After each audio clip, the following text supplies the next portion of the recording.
মনের কথা বোঝা বড় দায়, কে যে ধরলো আমায়। কে কাকে ধরলো মহারাজ? আমার মন ধরেছে। মহারাজ, আপনার মনে দেখি খুব ফুর্তি। গোপাল, আমি আজ সত্যি খুব আনন্দিত।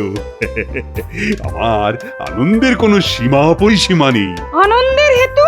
কোথায় গেলে যে আমি আনন্দ পাবো, বলো না আমায় কেউ। সর্বনাশ, মহারাজের আজ হলো কি? কথায় কথায় কবিদের মতন কথা বলছেন। মহারাজ আপনাকে কবিতায় পেয়েছে? হ্যাঁ পণ্ডিত, কবিতায় আছে ছন্দ, সেই ছন্দ থেকেই গান, তাতেই আমার মনের টান। একতারা আর বাউল গান। বুঝলাম। না না না না না, তোমরা কেউ বোঝনি।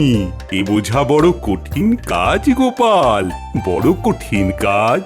মহারাজ, আপনি তো কথায় কথায় তাত্ত্বিক কথা বলছেন। এই সব কথা কার গানে পাওয়া যায় বলতে পারো? আমার গানের ব্যাপারে সামান্য জ্ঞান রয়েছে মহারাজ।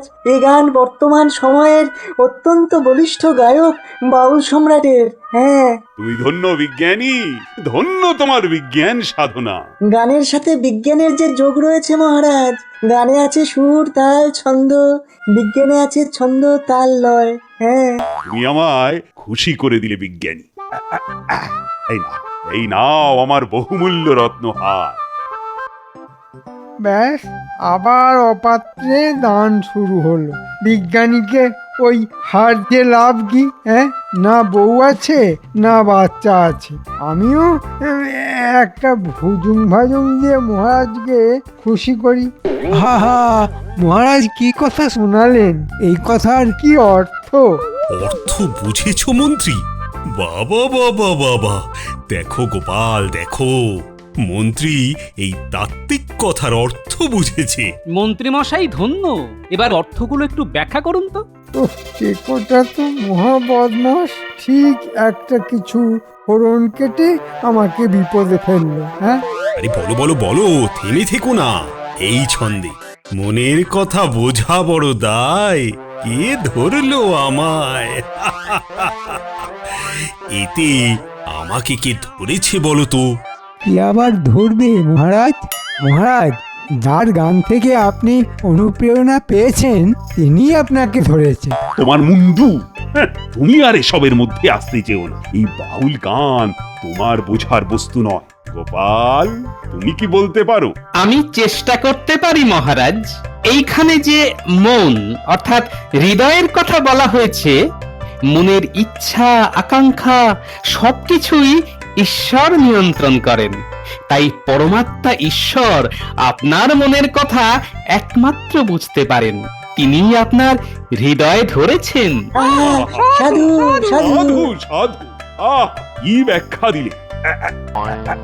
এই না, তোমাকে দিলাম খুশি হয়ে। ইস, একটুর জন্য পেলাম না। মহারাজের জয় হোক। বলো বলো প্রহরী, কি খবর? কোনো একজন বাউল সম্রাট আপনার সঙ্গে দেখা করতে এসেছেন মহারাজ। এসেছেন? আমার কি সৌভাগ্য।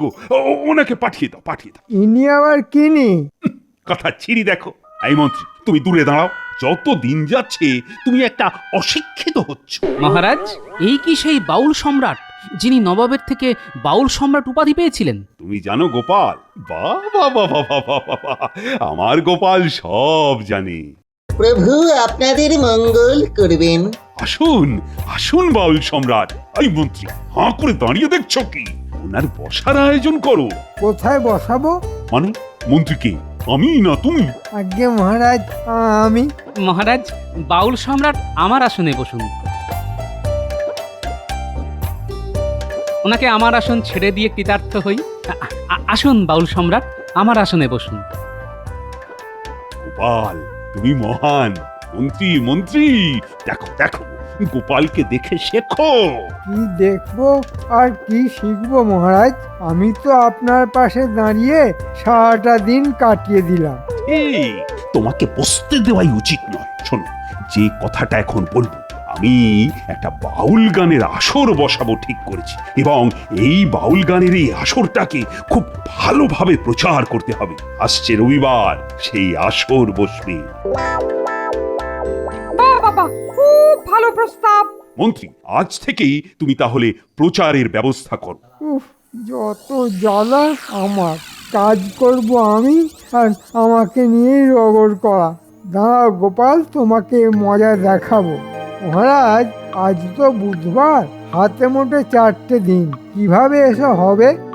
ওসব অজুহাত আমি শুনতে চাই না। রবিবার আসর বসাতেই হবে। তা তুমি মন্ত্রী হয়েছো কিসের জন্য? আমরা গভীর আগ্রহের সাথে অপেক্ষা করব। উহ, খালি আগুনে ঘি দিচ্ছে। গোপাল, স্যাগরা ঠুকঠাক আর কামারের এক ঘা দেব যখন বুঝবে।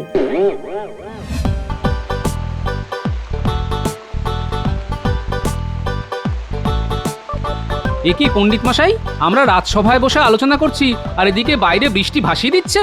গোপাল, আজ সকালেই আমি আমার আবহাওয়া মাপার যন্ত্রের চোখ দিয়ে জানতে পেরেছিলাম যে কয়েকদিন হালকা থেকে ভারী বৃষ্টি হবে। তাহলে বাউল গানের আসর হবে কি করে? রাসমাঠ তো ভেসে যাবে। দেখা যাক মহারাজ কি ব্যবস্থা করেন। কি হলো গোপাল, দাঁড়িয়ে পড়লে যে? বাড়ি যাবে না? না পণ্ডিত মশাই, একটু বৃষ্টি দেখি গাছতলায় বসে। সে কতকাল আগে কোন ছোটবেলায় বৃষ্টিতে ভিজেছিলাম, আজ এতদিন পর আবার সেই ছোটবেলার দিনটা ফিরে এলো। না, গাছতলায় বসে বৃষ্টি দেখি। আপনারা বাড়ি যান।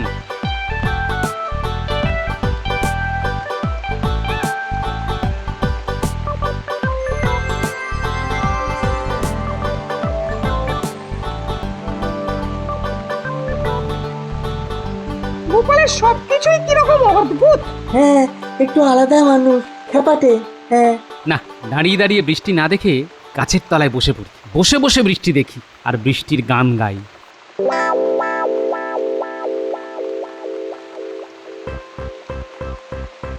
আরে আরে আরে আরে, আজ এত জামা কাপড় কাচলাম, সব ভিজে গেল। হতচ্ছাড়া বৃষ্টি আর আসার সময় পায় না। আর উনি উনি কি করে আসবেন কে জানে, ভিজে ভিজেই আসবে।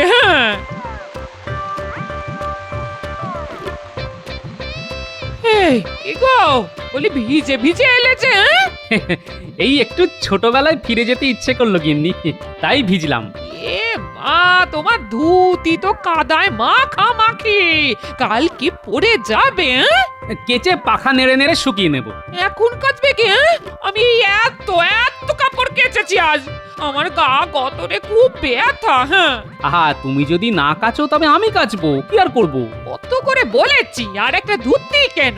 কোথায় কি পান্তা ভাতে ঘি? এখন দেখলে তো গরিবের কথা না শোনার ফল। কবে থেকে বলছি আর একজোড়া ধুতি ফতুয়া কেন? নাও নাও, এখন খেলা সামলাও। কথা কেন বাড়াচ্ছ গিন্নি? তুমি কাচতে পারবে কিনা সেটা বলো। একবার বললাম তো পারবো না পারবো না, গাধার খাটুনি খেটে আবার করে খাটতে পারবো না। এটা তোমাকে কাচতে হবে, তোমার কথা না শোনা শাস্তি। হ্যাঁ, ঠিক আছে, আমাকে ভয় দেখাচ্ছ, জানো না কাচার ভয়ে কম্পিত নয় মোর হৃদয়।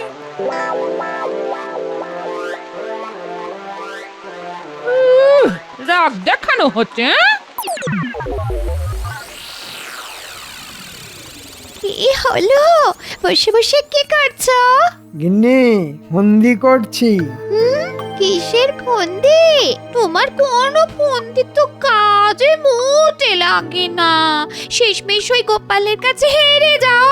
তুমি আর কাটা ঘায়ে নুনের ছিটে দিও না তো। কি ফন্দি করছো শুনি? থাক, আর শুনতে হবে না। শোনো, এত রাগ ভালো নয়, রাগ করলে তোমার ক্ষতি। তার যে ফন্দির কথা বলো, বলো বলো শুনি। ফন্দিতে নুন মিশিয়ে মুখরোচক করতে হলে বলবো। এখানে আর কাউকে ফন্দিতে নুন মেশাতে হবে না, ভগবান ওটা করে দিয়েছেন। কিভাবে? দেখছো না, আকাশের ছাদ ফাটিয়ে অবিরাম জল ছেড়ে দিয়েছেন। মহারাজের বাউল গান আর শোনা হবে না। মা, বাউল গান? হ্যাঁ, বাউল গান, আবার তাতে ইন্ধন যোগাচ্ছে গোপাল। তুমি তো জানো গোপাল যেটাতে হ্যাঁ বলে সেটা আমার কাছে না। আপাতত রাসমাঠ জলমগ্ন, বাউল গান হবে না। আমি এখন এই অসময়ের বৃষ্টি উপভোগ করব। কাল রাজসভায় গিয়ে জানাবো যে বৃষ্টিতে মাঠ জলমগ্ন, তাই বাউল গানের আসর হবে না।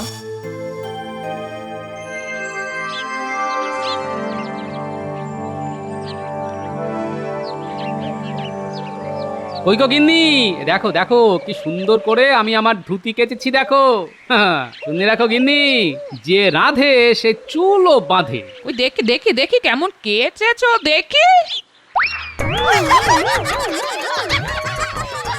উমা একই, এই দেখো এখানটায় কতখানি ছিঁড়ে গেছে। এই যে কত গর্ব করে বললে যে রাঁধে সে চুলো বাঁধে। নাও কাল এই ছেঁড়া ধুতি পরে রাজসভায় যেও, তোমার সম্মান বাড়বে। কিপটে কোথাকার। আরে এই ধুতিটাকে আমি তাপ্পি দিয়ে পরবো। আমি সেলাই করতে পারবো না। হ্যাঁ ঠিক আছে, আমি দর্জিকে দিয়ে সেলাই করাবো। দর্জিকে সাম্মানিক দিলে ও হাসি মুখে কাজ করবে গিন্নি। তোমার তো বদনাম হবে। লোকে কি বলবে বলো তো? কি বলবে? বলবে তাপ্পি গোপাল, শুনতে ভালো লাগবে। কি আর করব বলো গিন্নি, যার কপাল ফাটা সে তাপ্পি গোপাল ছাড়া আর কি হবে। আমার জীবনটাই তো তাপ্পি দিয়ে গড়া গিন্নি। একটু আবেগে সুরসুরি দিই, তাহলে বেগ আসবে আর আমার কাজটাও হয়ে যাবে। এটা এটা তুমি বলতে পারলে? তোমার জীবনটা তাপ্পি মারা।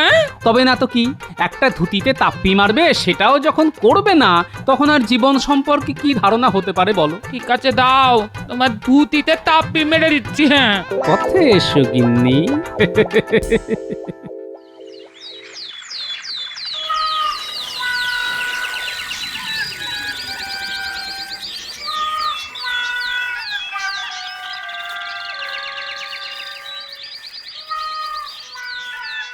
মহারাজের জয় হোক।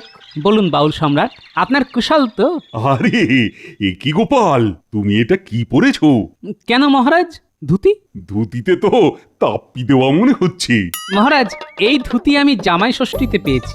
এই ধুতির নাম হলো বাহারি ধুতি।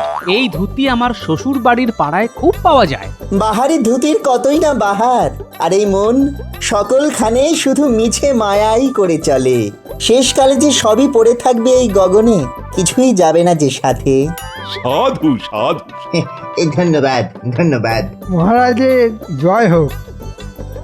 মহারাজ, একটা কথা নিবেদন করতে পারি? তোমার কথার আগে আমি আমার কথায় আসি। তা ওদিকের খবর কি? মণ্ডপ বাঁধতে বলে দিয়েছো তো? ওই বিষয়েই কথা বলতে চাইছি। রাসমাকে বাউল গান তো অসম্ভব, বৃষ্টি তো ভাসিয়ে দিয়েছে। কথা শোনো আমার মন্ত্রী, দেখো বাউল গান হবে, কিভাবে হবে সেটাই তুমি বার করো। কি জ্বালা, আসরটা হবে কোথায় মহারাজ? সেটা দেখা তোমার কাজ, আমার নয়। মহারাজ, বাউল গানের আসর তো ভিতরেও হয়। কি বুদ্ধি তোমার গোপাল, রাজপ্রাসাদে এই ছোট্ট জায়গায় হবে বাউল গান? মন্ত্রী মশাইয়ের বোধহয় মনে নেই যে মহারাজের একটা বিরাট বাগান বাড়ি আছে। ওখানকার অন্দরমহল কিন্তু বেশ বড়। ঠিকই, আমার মন্ত্রীটা হচ্ছে বোকার পদ্ম, ওর মাথার এখন কাজ করছে। মন্ত্রী, ওই বাগান বাড়িতেই হবে আমার বাউল গানের আসর। তবে তো মিটেই গেল। এই রে, গোপাল তো মহা পেঁচে ফেললো। এবার কি হবে? না না, কিছু একটা ছুতো করে বাউল গান পণ্ড করতে হবে। মন্ত্রী, তোমাকে তো বাগান বাড়ি রক্ষণাবেক্ষণ করার জন্য অর্থ তো প্রতি মাসেই দিই, সুতরাং আমি কাল যাব বাগান বাড়িটা দেখতে। সর্বনাশ! ও বাবা, বাগান বাড়ির কথা শুনে মন্ত্রীমশাই কেমন ঘাবড়ে গেল মনে হচ্ছে। ব্যাপারটা তো বেশ সন্দেহজনক।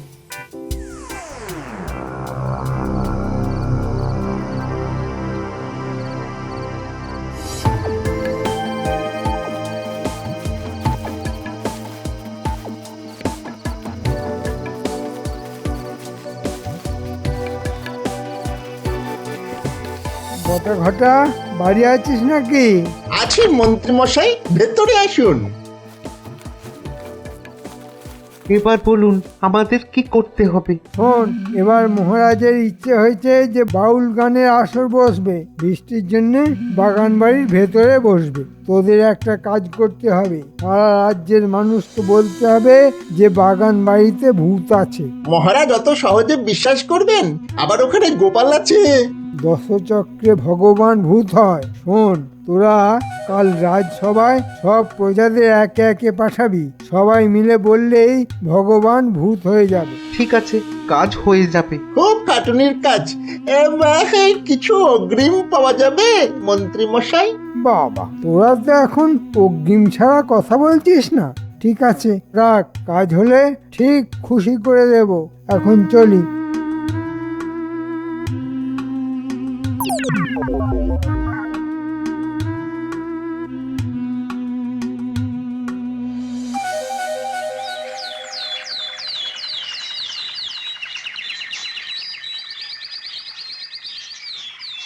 মহারাজ, প্রস্তুতি শুরু হয়ে গেছে, কিন্তু একটা বিপত্তি এসেছে। আহ, আবার কিসের বিপত্তি? সবাই বলছে ওই বাগান বাড়িতে ভূত আছে। বাগান বাড়িতে ভূত? এ তো আজ এই মুহূর্তে শুনলাম, আগে তো কোনোদিন শুনিনি। হ্যাঁ, আমিও তো আগে সব শুনিনি। মহারাজ, কিছু গ্রামবাসীকে ডেকেছি, তারা এসেছে, তাদের কথা শুনুন। নিশ্চয়ই মন্ত্রীমশাইয়ের কিছু কলকাঠি আছে। ঠিক আছে, শুনি। ডাকো শুনি ওদের কথা। প্রহরী, বাইরে যে কজন প্রজা আছে তাদের পাঠিয়ে দাও। এইবার হাতে গরম প্রমাণ, আর ওদিকে বাগান বাড়ি আমার। মহারাজ, মহারাজ, ওই বাগান বাড়িতে এখন ভূতের আড্ডা। উফ, কি ভয়ানক ব্যাপার! রোজ রাতে ওখানে ভূতের মেহফিল বসে। ভূতের মেহফিল? ওইখান দিয়ে যেতে পারি না মোটে। সাদা কাপড় পরে কারা যেন ডাকে, আমি নিজের চোখে দেখেছি, নিজের কানে শুনেছি। সে কি গোপাল, তাহলে উপায়? উপায় একটাই, বাউল গান বন্ধ করে দিন। বাউল গান তাহলে বন্ধ করে দেব? মহারাজ, আগে আমরা দেখে আসি, তারপর সিদ্ধান্ত নেবেন। এই যে, তাহলে বটা ঘটাকে ভূতের নৃত্য দেখাতে বলতে হবে। হ্যাঁ, রাজসভা শেষ হোক, আমাকে যেতে হবে। গোপাল, ও গোপাল, কি হবে গো? আমি আছি তো মহারাজ। সেটাই তো ভরসা আমার।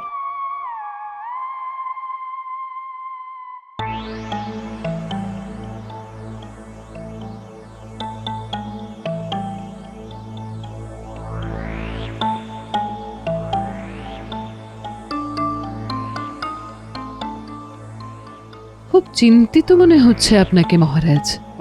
বাউল গানের আসরটা বসাতে পারলাম না। অবিরাম বৃষ্টিপাতে রাসমাঠ জলে জলময়।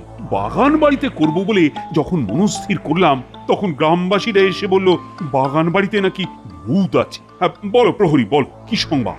গোপাল দেখা করতে এসেছে। পাঠিয়ে দাও। এত রাতে গোপাল? নিশ্চয়ই কিছু খবর আছে। মহারাজের জয় হোক, রানীমার জয় হোক। বলো গোপাল, এত রাতে কি ব্যাপার? মহারাজ, একবার বাগান বাড়িতে ঘুরে আসতে অনুরোধ করছি। গোপাল ঠিক বলেছে মহারাজ, একবার ঘুরে আসাটা খুব দরকার। ঠিক আছে, ঠিক আছে, চল চল চল।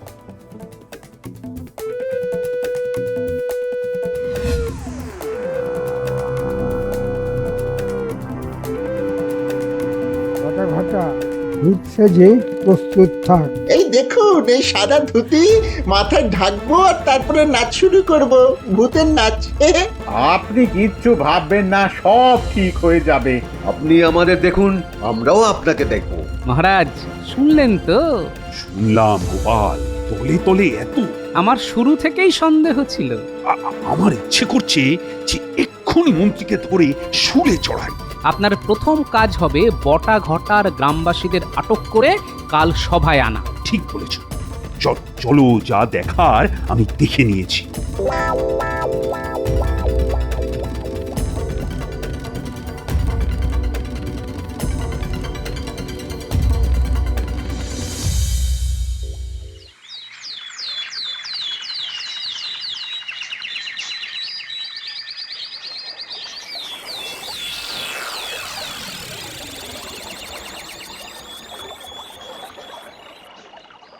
মন্ত্রী, তাহলে কি কথা হলো? কিসের কি কথা মহারাজ? মানে ভূতেদের সাথে তোমার কি কথা হলো? ভূতের সাথে আমার আবার কি কথা হবে? ভূত বলে কথা, ভূতকে আমি খুব ভয় পাই। শোনো মন্ত্রী, আমি ঠিক করেছি রবিবার মানে কাল বাউল গানের আসর ওখানেই বসবে। ওই ভূত বাড়িতে? ওটার ভূত বাড়ি নেই, কাল পর্যন্ত ছিল। আজ সকাল থেকে পরিষ্কার হয়ে ঝকঝকে হয়ে যাবে। গোপাল কি সব হেঁয়ালি করছে দেখুন। গোপাল তো আর হেঁয়ালি করছে না, সত্যি বলছে। এতদিন তুমি আমাদের মিথ্যে বলে রেখেছি। কি জ্বালা! আপনাকে কি মিথ্যা বলবো মহারাজ? আপনি তো বলেছেন যে বাগান বাড়িতে ভূত আছে। হ্যাঁ, বলেছি তো, বাগান বাড়িতে ভূত আছে, গ্রামবাসীরা তো বললো। আমি ঠিক করেছি ওই বাগান বাড়িতেই বাউল গানের আসর বসাবো। সে কি মহারাজ? আর ভূতের জন্য ওঝা আছে। ওঝা? হ্যাঁ, গোপাল ওঝা। কাল রাতে তোমার জারিজুরি সব দেখে ফেলেছি। প্রহরী, বটা ঘটা আর 3 জন গ্রামবাসীকে সভায় নিয়ে এসো। সর্বনাশ! আমার বাঁচার উপায় নেই। এই যে বটা আর ঘটা, মন্ত্রী তোমাদের কি বলেছিল? আগে মন্ত্রী বলেছিলেন যে বাগান বাড়িটা ভূতের বাড়ি, সেটা রটিয়ে দিতে। হ্যাঁ, ভূতের বাড়ি হিসাবে একবার পরিচিতি হয়ে গেলে ও বাড়ি মন্ত্রী মশাইয়ের দখলে হয়ে যাবে। মন্ত্রী, শেষে তোমার মনে এই ছিল? এই মন যে আর বসে নেই, খালি এদিক ওদিক ছোটাছুটি করে। মনেতে যে নেই আর সুখ, সুখ পাখিটির হয়েছে ভারী অসুখ, মনের অসুখ। মন্ত্রী মশাই, আপনার মনের অসুখ হয়েছে। তা মন্ত্রী, তুমি কি শাস্তি নেবে? মহারাজ, যে মানুষ অসুস্থ তাকে কি শাস্তি দেবেন? বরং মনের অসুখকে সারানোর জন্য বৈদ্য ডাকুন মহারাজ। বাউল সম্রাট, কুকুরের লেজ দেখেছেন? যতই সোজা করার চেষ্টা করুন, লেজ সেই বেঁকাই থেকে যায়। মহারাজ ক্ষমা করে দিন, আর একবার ক্ষমা করে দিন মহারাজ, আর একবার ক্ষমা করে দিন। ঠিক আছে মহারাজ, বাগান বাড়ির বন জঙ্গল সাফ করার জন্য মন্ত্রীমশাইকে হাত লাগাতে বলুন। খুব ভালো বলেছ গোপাল। মন্ত্রী, যাও যাও, বটা ঘটার সাথে হাত মিলিয়ে জঙ্গল সাফ কর, যাতে আগামীকালই বাউল গানের অনুষ্ঠান হতে পারে। ঠিক আছে মহারাজ, ঠিক আছে।